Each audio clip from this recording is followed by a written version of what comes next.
Welcome all of you. Today my topic is Taylor's theorem and Maclaurin theorem. Today I will explain this topic with the help of example. So at first I will read only statement of Taylor's and Maclaurin theorem. If f is a function defined in interval ab such that first one is f dash, f double dash, all are continuous in ab. Second one is f of n exists in ab.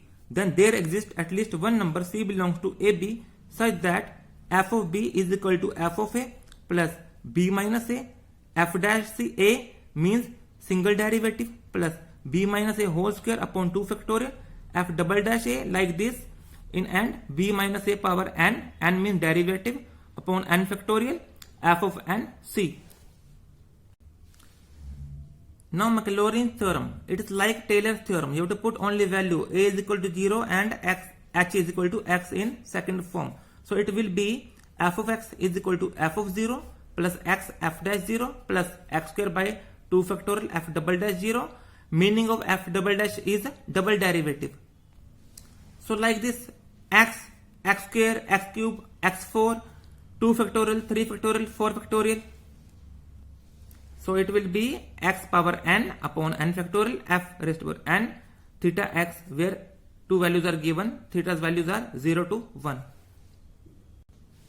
Now explaining with the help of example. Given f of x is equal to sin of x and interval is given pi by 2 means 90 degree comma x. Now you can put all the values in Taylor's theorem. So value of a is pi by 2 and value of b is x. You can put all the values in Taylor's theorem. So when you will put all the values of a and b in Taylor's theorem, you will get, so f of x is sin x. When you will find derivative f dash x, you will get cos x. Derivative of sin x is cos x, and you know sin of x plus pi by 2 is cos x, because sin 90 plus theta is cos theta. It is in second quadrant. Now after this you will find double derivative. Derivative of sin is cos theta. So cos x plus pi by 2. So its value will be sin x plus 2 pi by 2. Like this you can find out same. Sin 90 plus theta is cos theta. So you will get this equation. So like this pi by 2, 2 into pi by 2, 3 into pi by 2, n minus 1 into pi by 2, it will be n into pi by 2. So it is a value f of nx is equal to sin x plus n pi by 2. So where it is written x, you can put value here pi by 2. So f of pi by 2 will be sin of pi by 2. We all know sin 90 degree is 1. So like this you will put value sin pi by 2 plus pi by 2, it will be sin of pi.